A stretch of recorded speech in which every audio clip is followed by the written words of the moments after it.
Salut, c'est Mathieu Ludovox et nous sommes aujourd'hui au 3e jour du Festival de Cannes. Donc nous sommes dimanche sur le stand de Days of Wonder avec l'éditeur de Days of Wonder, Adrien Martineau. Salut Adrien. Salut Ludovox. Tu peux m'appeler Mathieu aussi. Ah bon, t'es pas Ludovox toi? Non, pas totalement. Alors du coup, on est ici avec votre sortie de l'année, Yamatai, un jeu de Marc Paquin et Bruno Catala, illustré par Jérémy Fleury, qui ont tous travaillé sur plein de choses à part Marc Paquin. Et tu vas nous dire de quoi il s'agit, enfin, pour qui c'est d'abord.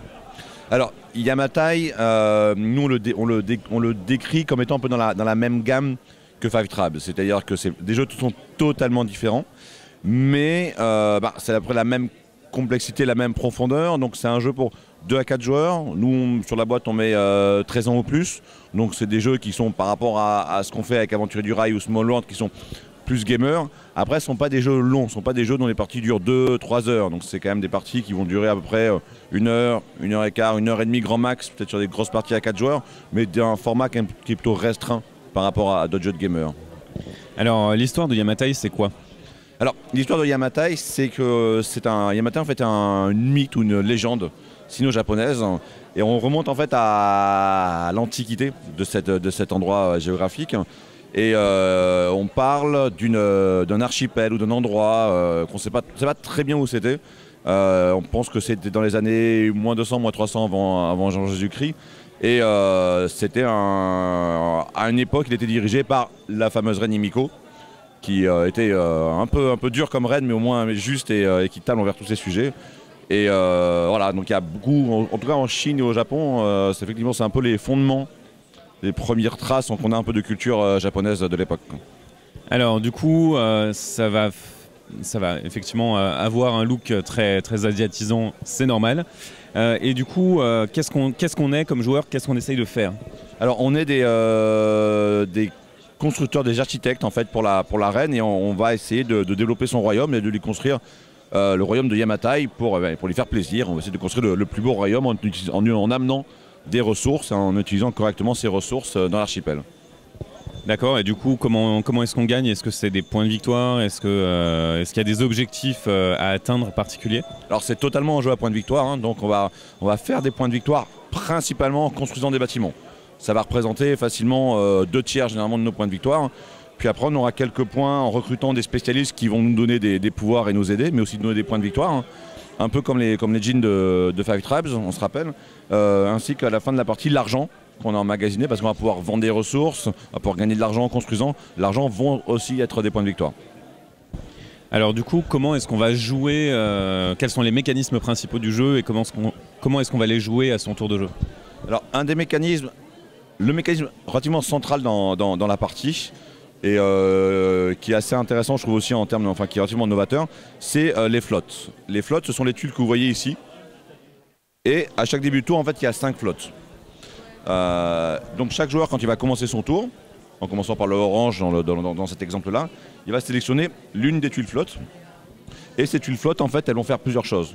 À chaque fois elles vont me donner l'ordre du tour pour le tour suivant. Elles vont me donner quelles ressources je vais amener sur l'île, et ensuite un petit pouvoir. Voilà. Et c'est cette tuile-là qui va en fait déterminer tout ça. Voilà. Puis après, une fois qu'on a choisi cette tuile-là, on va faire un nombre d'actions dans un ordre précis dans notre tour, passer la main au joueur suivant qui prendra de nouveau une tuile, ainsi de suite, jusqu'à ce que tout le monde ait joué. Et puis on remplacera, on va faire glisser, on va mettre 4 nouvelles tuiles. La dernière va rester par exemple, et on a des nouvelles tuiles. Donc ce qui veut dire qu'à chaque tour, les actions possibles vont changer. Voilà. Et les ressources qu'on va pouvoir amener vont changer. Voilà. Alors tu m'as dit qu'on mettait des ressources sur l'île et qu'on construisait des bâtiments. Alors j'imagine que pour construire les bâtiments, il va falloir dépenser des ressources, mais comment on les acquiert du coup? Alors c'est même dans ceux-là, c'est peut-être un des rares jeux où on ne dépense pas vraiment les ressources. Alors ce qui se passe, on va prendre un exemple, d'accord? Je te propose. On va prendre par exemple cette tuile-là. Mettons, je veux prendre celle-là, le 9. Okay. Le 9 me donne un marron et un noir. Prendre un marron et un noir. Je vais amener ces bateaux sur l'île. D'accord, il faut qu'ils rentrent dans l'archipel. Pour faire ça, en fait, je vais les mettre comme ça, par une zone d'entrée. Okay. À mon tour, je peux toujours, si je veux, acheter un bateau. J'ai une action qui est là, qui est une action d'achat ou de vente. Qu'est-ce qui me ferait plaisir? Là, j'ai pas une config super impeccable, mais je vais sortir une autre tuile. Voilà. Je peux très bien, par exemple, acheter un bateau marron et le mettre là. Et ces ressources-là, marron, marron, noir, vont me permettre de construire le bâtiment marron, marron, noir. Ok. Si je le construis, je le prends et je le mets ici. Et ça, c'est des points de victoire. D'accord, que je gagne. Okay. Et je mets ma petite maison sur l'île. Voilà. Donc ça, c'est le principe de construction. Mais à son tour, on peut faire, au lieu de construire, c'est-à-dire si je n'ai pas les bonnes ressources ou je n'ai pas envie, au lieu de construire, je retire mon bâtiment, je peux récolter des ressources, des cultures, qui sont ces petits jetons ici. Et ces jetons-là, je les prends en plaçant mes bateaux. Et à la fin de mon tour, grâce à ça, je pourrais acheter des cartes spécialistes ici, qui vont, elles, me donner aussi des points de victoire, mais aussi un petit pouvoir. Voilà. Donc, une des singularités aussi de ce jeu-là, c'est que lors de son tour, on peut soit enlever des jetons de culture sur le plateau, soit construire. Et bien sûr, on peut construire que sur un emplacement sur lequel il n'y a plus de jetons de culture. Donc si je veux construire là, par exemple, je vais devoir dans tous les cas au moins passer un tour avant à l'enlever ou peut-être espérer que quelqu'un d'autre vienne l'enlever. Et ce qui est intéressant dans le jeu, c'est que tous les bateaux que j'ai posés me servent à moi, soit pour récolter, pour construire, mais n'importe qui joue après moi va pouvoir aussi venir construire à cet endroit-là. Par exemple, si moi je n'ai pas construit, comme on dit tout à l'heure, le bâtiment, ce bâtiment-là, voilà.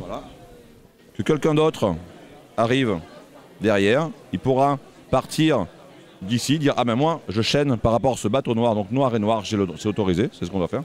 Je fais noir, noir, marron et je construis ici. Voilà.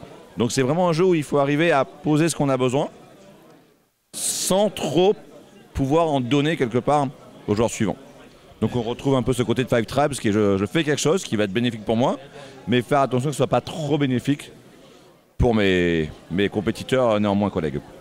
Alors j'ai une question peut-être un petit peu bête, mais là on va avoir un espace de bâtiment et on peut construire ce bâtiment qu'à l'intérieur de cet espace parce qu'il est nourri par ça, c'est ça, je ne pourrais pas construire là par exemple.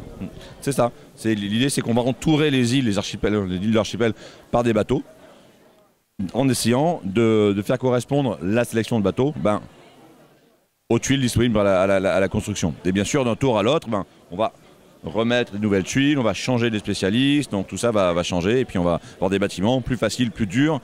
Les bâtiments qui rapportent le plus de points, par exemple ce palais donne 6 points, c'est le maximum qu'on a en bâtiment, il demande des ressources dont l'or, plus compliqué à avoir. L'or est la ressource la plus difficile à avoir dans le jeu parce que premièrement on ne peut pas l'acheter, on ne peut pas l'échanger. On voit là que l'or est interdit à l'achat ou à la vente. Et puis il vient sur un seul des bateaux par exemple. Voilà.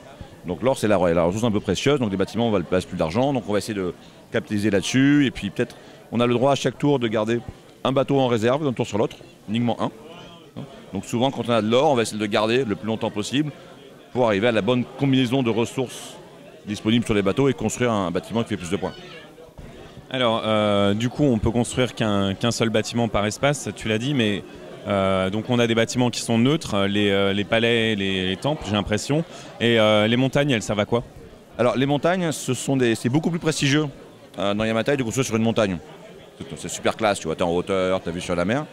Donc en fait, une construction d'un bâtiment sur une montagne me rapporte un point de bonus. Voilà.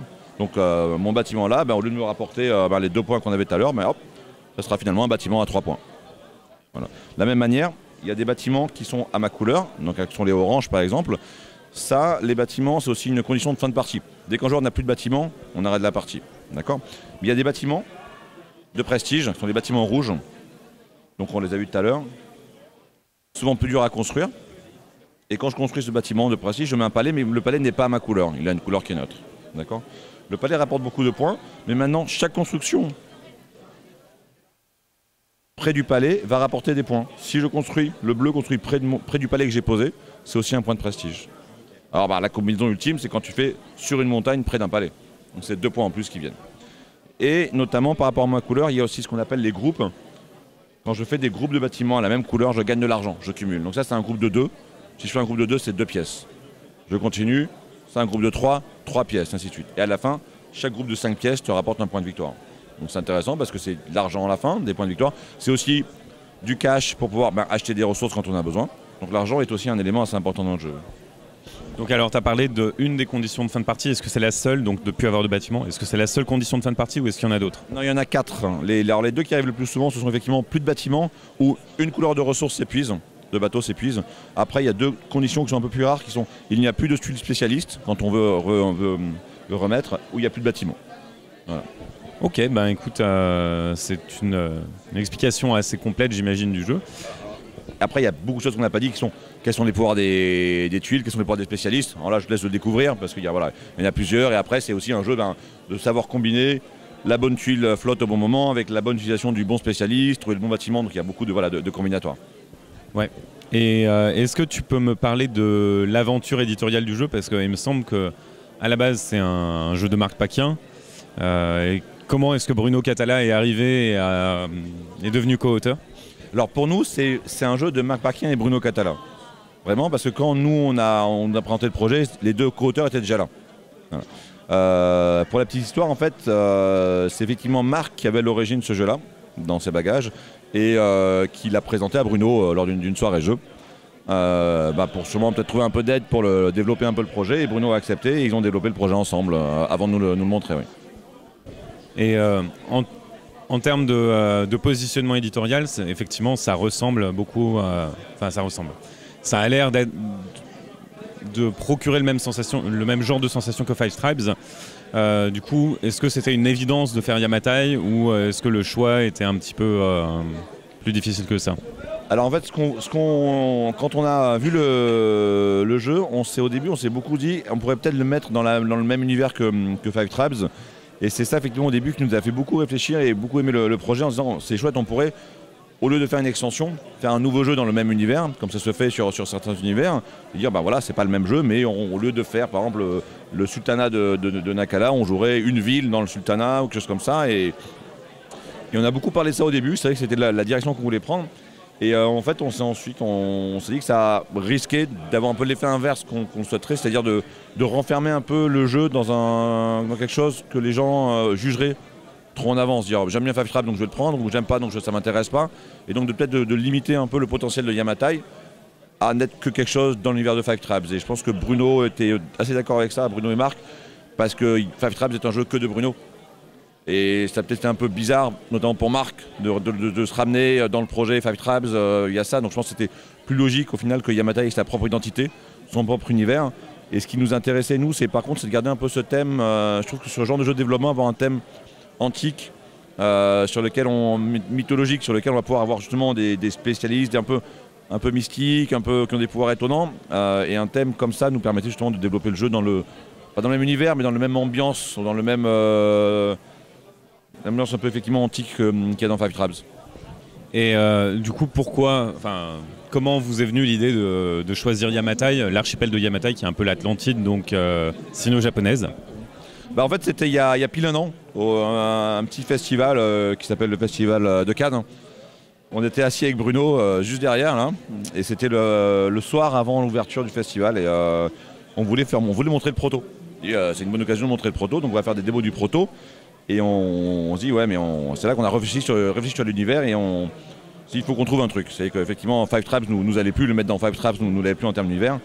Et on a fait Wikipédia, on est allé chercher un peu sur internet et puis on est tombé rapidement sur Yamatai. Et moi, ça a tiqué parce que j'ai joué à Tomb Raider, le reboot qui est sorti il y a 3-4 ans, qui se passe exactement sur l'île de Yamatai avec Himiko en fond. Donc ça a bien connecté parce que, encore une fois, c'est un truc qui est pas excessivement connu. C'est un truc qui amène un peu de mythologie, de choses comme ça. C'est ouvert, c'est chinois, japonais. Ça nous permet, nous, de ne pas faire un truc qui est trop sérieux non plus. Donc ça avait des bonnes caractéristiques pour nous, pour un univers très chouette. Et ça a permis d'avoir ce plateau avec l'archipel qui est super intéressant et qui est super joli. Ça a donné même à Bruno et à Marc des idées de pouvoir, et même en termes d'illustration, tout ça. Donc ça a bien marché. Ouais. En parlant d'illustration, comment est-ce que vous avez choisi Jérémy Fleury? Comment est-ce que vous avez réfléchi le traitement de l'illustration pour Yamatai? Alors, on voulait, nous, un style qui soit relativement sérieux, effectivement, un peu comme les Five Tribes, tout en ayant chaque fois ce qu'on aime dans nos jeux, un côté assez coloré, chatoyant au niveau des couleurs. On a pensé à Jérémy, effectivement, on connaissait Jérémy d'Océanos, des livres d'Azuro qu'il écrivait pour les enfants. Et c'est vrai que Jérémy est très connu aujourd'hui pour un style plutôt enfantin. Et l'idée c'était d'utiliser un peu le contre-pied de ça, parce que Jérémy a travaillé aussi beaucoup dans des univers beaucoup plus sérieux. Et dire, voilà, on va proposer à Jérémy un deal sur une illustration un peu plus sérieuse, plus adulte. Et je trouve que ça a fonctionné parfaitement. Et nous, on aime bien de temps en temps changer un peu d'illustrateur. Et alors on a des gens qu'on voit souvent chez nous, hein, Julien ou des choses comme ça, mais c'est vrai que de temps en temps, ça change bien. Je pense que Jérémy s'est bien éclaté sur cet univers asiatique. Je pense qu'il a pris beaucoup de plaisir à travailler là-dessus. Et moi, je suis juste super content du résultat, quoi. Donc, Bah écoute, nous on espère bientôt jouer à Yamatai, qui est sorti maintenant, je crois, pour le festival. Alors ça sort, c'est un peu en avant-première sur le festival, et ça sort, c'est vendredi 3 mars dans les boutiques françaises. Donc une semaine plus tard. Voilà, dans 7 jours. Bon, écoutez, je crois qu'on a tout dit sur Yamatai, donc on se revoit bientôt sur Ludovox. Ciao.